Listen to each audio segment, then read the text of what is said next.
This is my game room, and this is my VR golf attachment. It puts the controller in a holder that allows you to hold it like a golf club, and in this case gives you some weight like a golf club, and holds the controller so that it's properly tracked. This is a Quest 3 controller, and the tracking LEDs are in the top face. So if you have a golf club attachment where the controller faces down, or really anything other than back towards you, it's not going to work well. But these 90-degree style attachments theoretically work well with Quest 3. This is the only one I've tried, and its tracking seems great. A lot better than trying to hold the controller as a club, because when you hold the controller as a club, you're facing it kind of away from you like this. I can't think of any other way to hold it, and that messes up the tracking, especially with putting where I'm like right over the top of it. So for that reason, for tracking reasons, for feeling like a real swing, letting some of your natural golf tendencies, for better or worse, in my case, come through. That's why an attachment. Um, there are lots of brands. Just make sure, like I said, if you have a Quest 3 controller, that it is a 90-degree mount, some way to face it back towards you. And I've only tried this with Golf Plus. It's the only VR golf I've played. I love it, but this is not a review of Golf Plus either. Um, but I'm sure that you know these kinds of attachments work with other VR golf games. So the whole point of this video is a lot of people look at these different attachments and they look at this one and they're going, especially the pictures on Amazon, it makes it look 3 feet long. Like there's no way that'll work in my house. Well, that is a consideration, but um, I think for a lot of people it'll work. It just depends. So that's what I want to kind of go over. This is my VR play space. Um, I have about 8 feet from this wall here to this stool, and if there was a wall here, just like this, that'd be about 8 feet. So I'm kind of centered now about 4 feet from here and 4 feet from there. Um, and then I have space out in front of me. This is my sim driving cockpit, so I have to be careful of it. So I kind of need to stay in this space. So that's one thing I wanted to address is it's super easy to lose your real life bearings when you're in VR.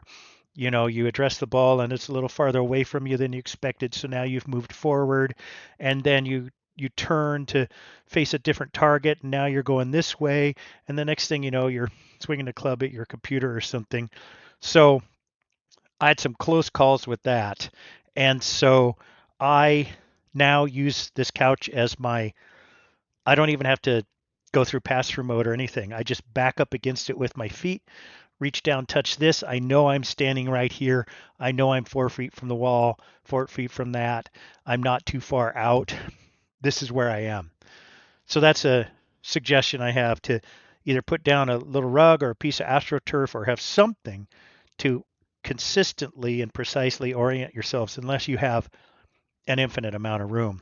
Now, the question that most people have with this attachment or any one of these kinds of extended attachments is the ceiling height. I'm 5'11 and a half, so just under 6 feet, and my ceilings are exactly 8 feet uh, to the ceiling, 8 feet. Okay, this light is behind me because I'm oriented with the couch. There's no way I can reach this light, uh, and so um, if I took a full backswing, which you wouldn't do anyway because the tracking, if the controller's way up here and your headset's looking down here, it's not going to be able to track this.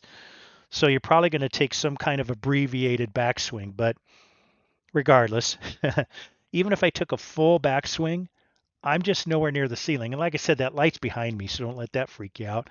And my full uh, follow through, if I took a backswing and I wanted to hit the ceiling, I'd have to reach up. There's the ceiling. And on my follow through, I have to reach up and there's the ceiling.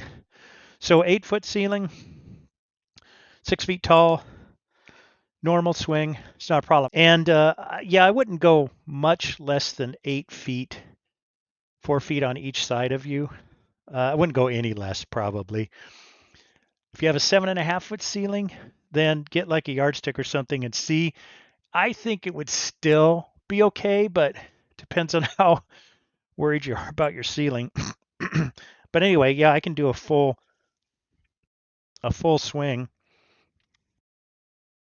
and not worry about it as long as I'm oriented.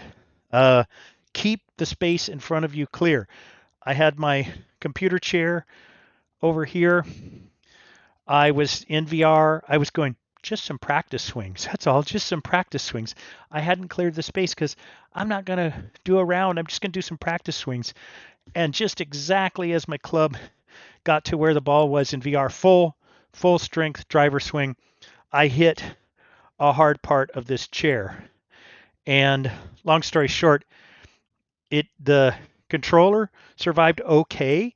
The bottom tube bent a little bit, but it got loose, and I thought it was where the grip screws into this piece. And so in pass-through mode, I tried to unscrew that and rescrew it, and ended up cross-threading it and destroying these aluminum threads. So you shouldn't ever have to take this apart once you screw the parts in. But if you do, and the first time you go, just be really careful. Get those threads aligned and don't fight them, and then it'll be okay. As you tighten this more and more, as you use it and get it tight, you'll see that the label on it doesn't line up with the club head, but it doesn't matter because in VR, you're lining up the virtual club alignment marks with the club head. I think that's about it. The controller fits in with this knurled knob, locks it in place. The strap comes out the bottom, and I tied it on as a backup. This isn't a complete review of this attachment. I'm not sure what else I could review on it. I love it. It feels like a real club. I have my horrible slice in VR golf, just like I do in real life, and the grip feels realistic to me. It hasn't torn up my hands or anything, at least not yet. And this is very secure. So that's all I can really say about that. It's just I wanted to show this Y23 is the model number, 24-inch long. I just wanted to show how much space I need, in my opinion, to use it safely, in case you're considering this one. So there you go.